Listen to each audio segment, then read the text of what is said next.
Hello, today is Wednesday, April 10th, 2019. This is standard kubeadm office hours.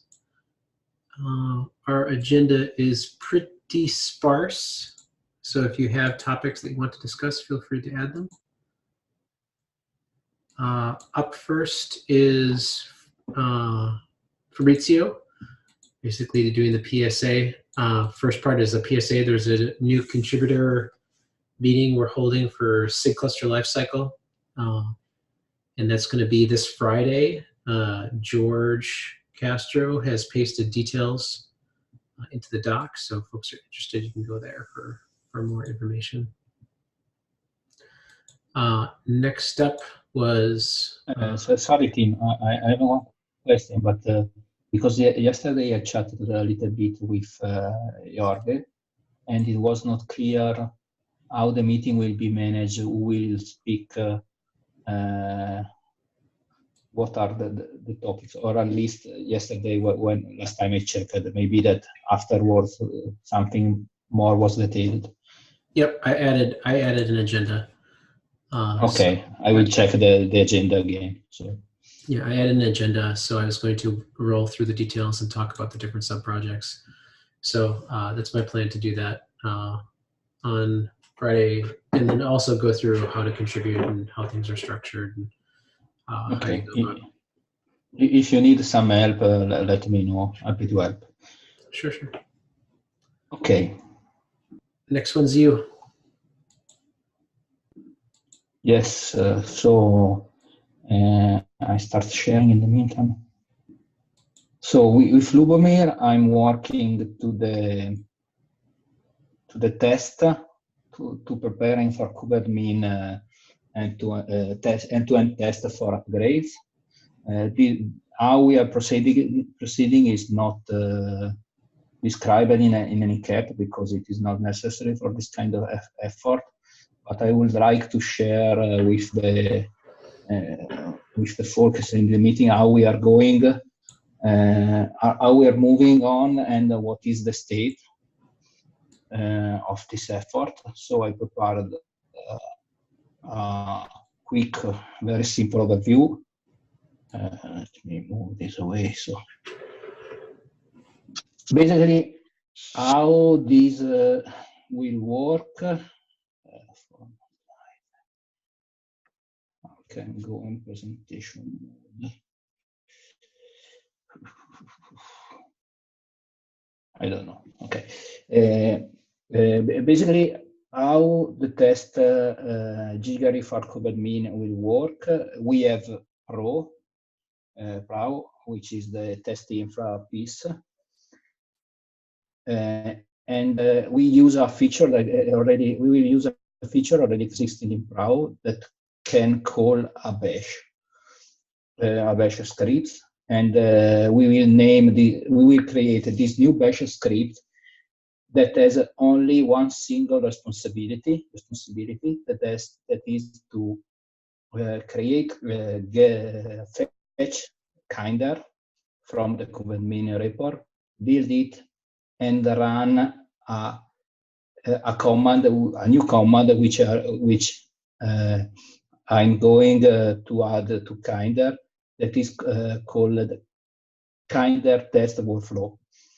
Okay, this command takes in input a YAML file that basically is a list of tasks. And why we are building this simple workflow manager? For the main reason is that for testing a grade, the traditional workflow managed by kubetest, for instance, that is up, test, down, is too simple, and we need something much more flexible. And so we are creating a very simple workflow manager that can that is responsible to run a sequence of tasks, where a task can be any CMD, and it has a very simple logic. Like, for instance, if one task fails, basically it skips all these subsequent tasks except the tasks which are marked for cleanup or for fetching the artifacts, the test artifacts. And then he has to handle CMD, timeout, the CMD timeout, the cancellation, and the kill pending process after cancellation or timeout. And the latest responsibility of the new test workflow command is to write a JUnit runner file that will be parsed and shown in test grid interfaces.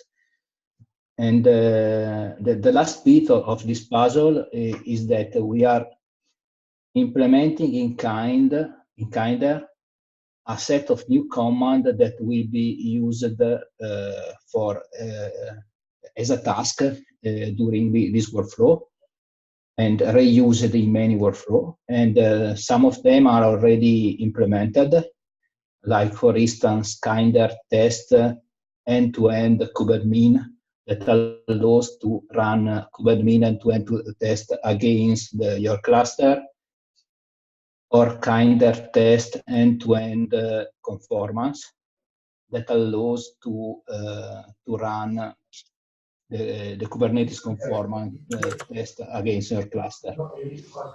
And at the end, a list of tasks for upgrade will look similar to this one. So first we have to build an OD image starting from a release.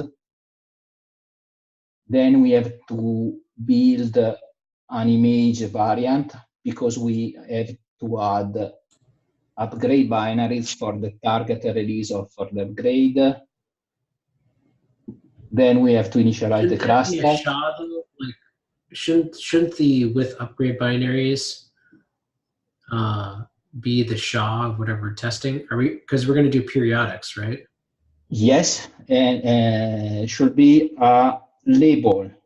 It accepts this command is already implemented and accepts a label like CI latest or release stable or whatever, or an exact version.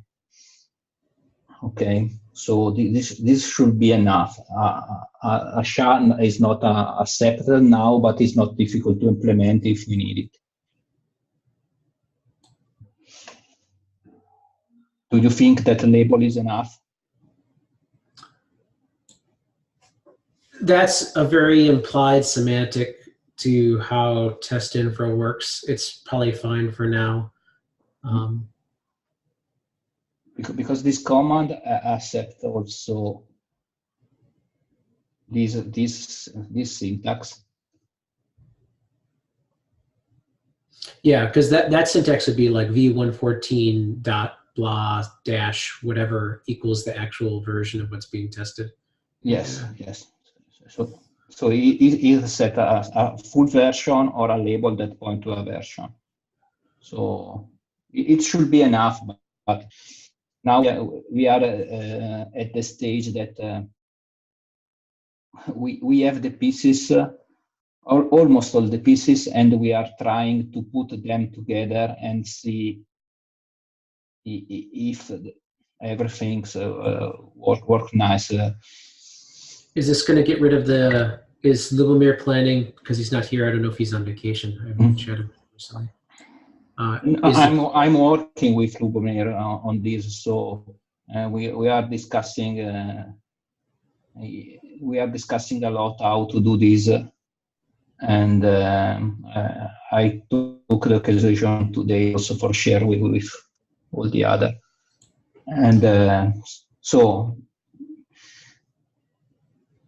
Behind version, there are something that we are trying to address in the simplest way, because, for instance, we have to take care of which version of Kinder we are going to use. Do we want to manage Kinder versioning and so on? So we are discussing this, trying to find out the simplest solution.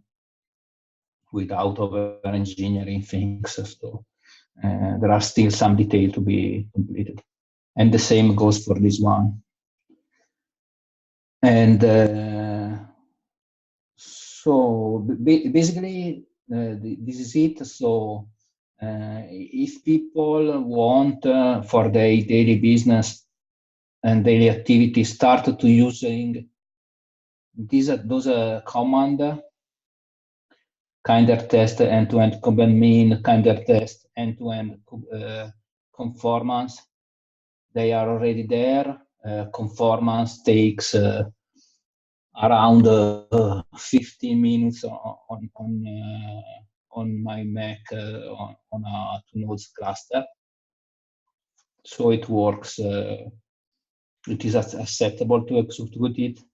kubeadm end-to-end test takes a few seconds. So it allows to verify that after any change, whatever kubeadm creates into the cluster is conformant to what we expect. And the status is just to complete the picture. As of today, those commands are there in version 1, so they work. So maybe something should be improved. We are working at this workflow manager, and this piece is missing, and the link of with Prau is missing. But one of the principle that we agreed, that I agreed with Lumomir, was that we want this part to be really easy to be testable on your local machine without depending on any magic like it was with Kubernetes anywhere. So that's it. I think I need to sync with Lubomir about like if he wants to retrofit this, right? Is he planning to like replace all of the upgrade tests, or is it just for the new ones? Because there's currently have our current upgrade test scenario. We have 111 to 112, 112 to 113, and 113 to 114, and stable to master. Technically, we discussed it very quickly. These technically we should replace them because they are not working. The real problem, there will be some work, for instance, to recreate. We need to recreate some base images and so on, because we are going back into the past. But what we discussed and we made sure is that using the same jiggery, for instance, we are ready for the long-term support, because if I need to test 111, 112, 113, so more than one upgrade, what I need is simply to add a second upgrade binary in my image. So I can start from I don't know, I can start from 1.13.0. I can add upgrade binary to 1.14.0.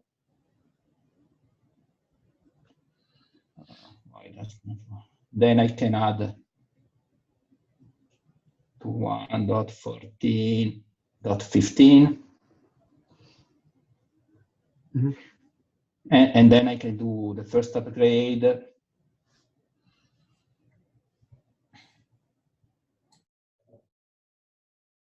The first upgrade, make test, and make the second upgrade.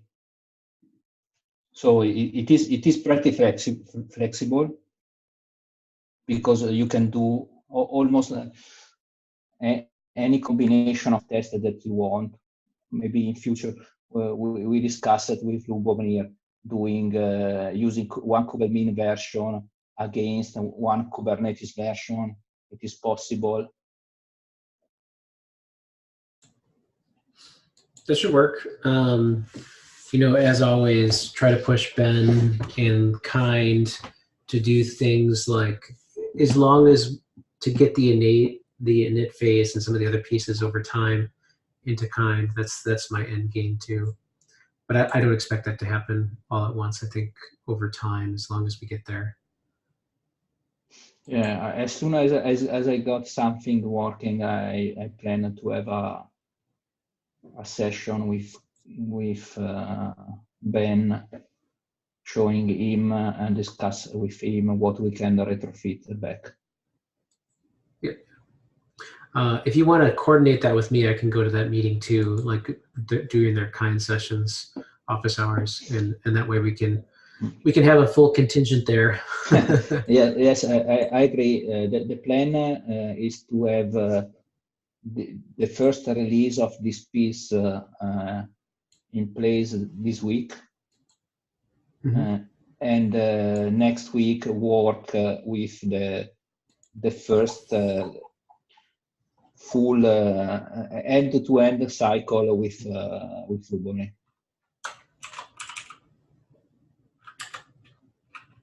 Okay, that sounds good. Thank you. Any other questions for everybody else? As it relates to this topic, or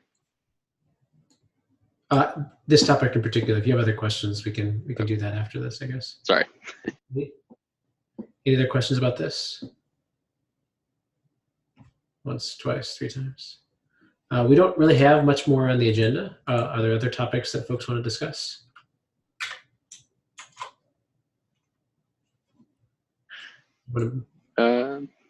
Yeah, if no one else minds me butting in. So this is the kind of first type of this meeting I've gone to for Kubernetes. I'm a security engineer for SUSE currently. We're working on a product that is reliant on kubeadm. And I had dug into y'all's GitHub repository a bit and found the security contacts page.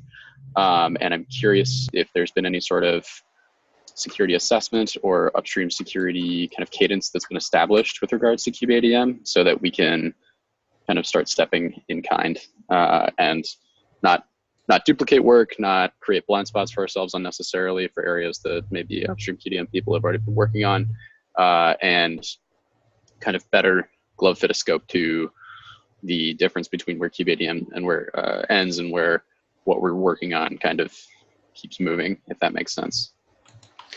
Yeah, we have not done a good security audit, and some of the people who are on, who are doing the security work for kubeadm have kind of stepped aside for a while or on leave.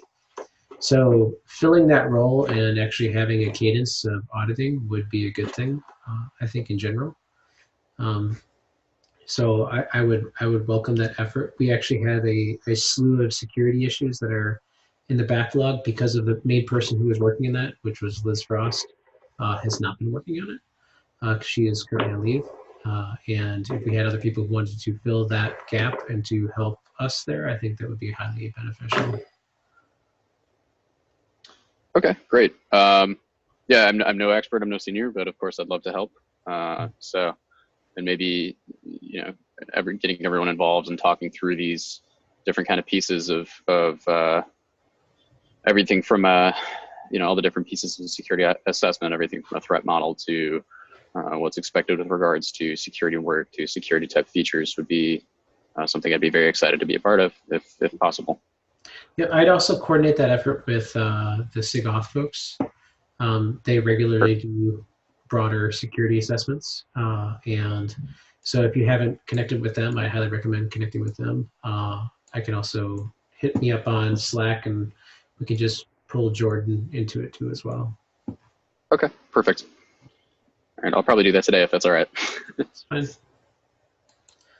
Are there other group topics that folks want to discuss?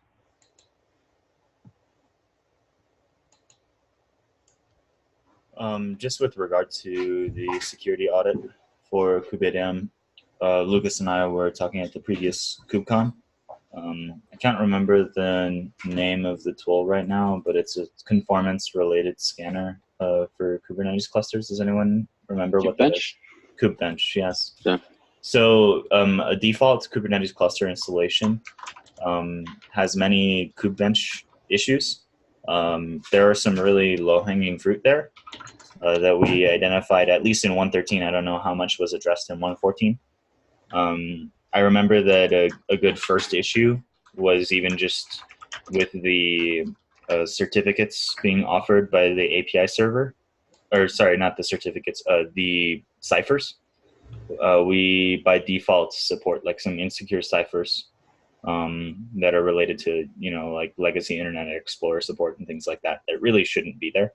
I think all of us would be happy if somebody, you know, just pruned that list of defaults, since all of the ciphers are already configurable. But yeah, it definitely would be a goal, you know, that a Kubernetes cluster that's bootstrapped by default from kubeadm has everything that you need in order to be confident that your cluster doesn't have gaping security holes. So that might be a good thing to attack. Yeah, we have, again, to echo that sentiment, we have a list of issues currently too that are well-known deficiencies. They're not terrible. You can live with them. I mean, for most people, it's not a gaping security hole. For others who you know work in larger institutions, it is. So I think we should probably try to move to address some of those concerns. Again, we no longer have currently a security person who, you know, takes on the tinfoil hat and wants to go address these issues, because a lot of times they're very thorny and they're kind of hidden in minutia. So all help would be welcome, and I can point you at the issues too as well. Yeah, another thing as well is that I believe looking at our kubeadm documentation, we don't actually have a security guide or any recommendations.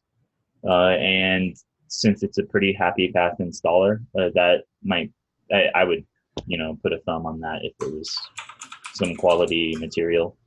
Okay. Because even if the defaults are not incredibly secure, there's always going to be, you know, cert flags, or we can even just put notices there about things you may need to work around or things you might need to accept. That being said, we're better off than most installers currently by default. So, yeah. I mean, we have the I don't full, want to make it sound like, you know, awful, but there's always room for improvement in the area of security. yeah, Alrighty. and even just having a doc page, right, that shows that we're paying attention to that is going to be important, you know, for somebody's CSO or whatever, right? Gotcha. Okay, I'll definitely reach out to the SIGOff group too. And you mentioned Jordan. You mean Jordan Liggett, or is it legit Liggett? It's Liggett. Liggett. Okay. And then yeah, going off what you were saying, Lee. It seems like it would be beneficial to try to mirror the framework that the security working group for the end-to-end Kubernetes security audit, which is two pen testing firms combined, would kind of do a lot of that initial legwork for kubeadm. So obviously those are different scoped things because they control different things, but kind of seeing where one leaves off and where we can pick up, or at least what can be reused sufficiently, would be something I could also definitely look at.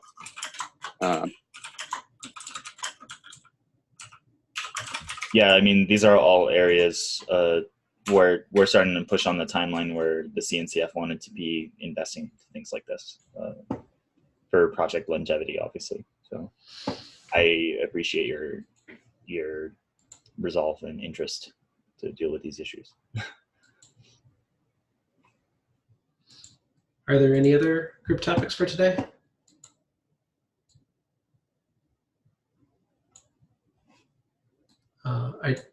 Raphael, I did see your PR. I've been extremely busy with TPS reports, for lack of a better term, regarding logistics around other things, efforts within SIG cluster lifecycle.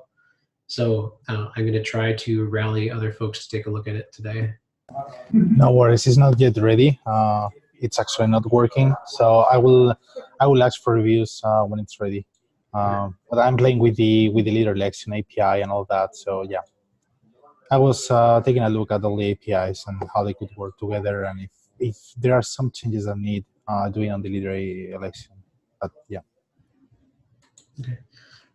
And last update that I have is for Merrick. I need to sync with Hannes. Our modifications are less important in the fullness of time than it is to actually just get what we currently have as part of the build artifacts out the door. I'm going to start working on that hopefully soon. Again, I'm in TPS report hell currently, so I need to exit that. Yeah, just let me know what you want me to do. I guess I'm just a little confused as to what I should be doing. Right now, I think just getting rid of the release repository is the order of business first, and getting canonical image builds out of the main repo it should be done. So just transposing from A to B. But the problem there is that we need to make sure that the release team, there's a release owner for the artifact from the release repository. Okay, so right now, just having a PR that just moves everything from the release to kubeadm build or Kubernetes build would be a good starting point. We already have some of that. I think cleaning up what is there.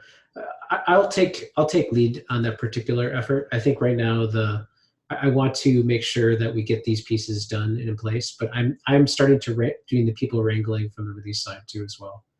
So I think for the time being, just hold, and we can work. There's a million other things that can be done in kubeadm. In the backlog, there's a ton of things. And then once I get somebody's throat that I can choke on the release team, engaged and pinned, because this has been a problem forever, right? We don't have anyone. We don't have a counterpart that actually is owning this on the release side, the actual artifact publishing, and we need that counterpart. So. Okay, I'll just jump on some of the stuff on the backlog then and work on that then. That sounds good. And then I'll loop back possibly next week and give an update. Yeah, just let me know if I can help. I'd like to. Are there any other last questions, comments, complaints, concerns? Go once, twice, 3 times. All right, we'll end it a little early. Highly appreciate the work to get Kinder into place and to finally kill Kubernetes Anywhere with fire.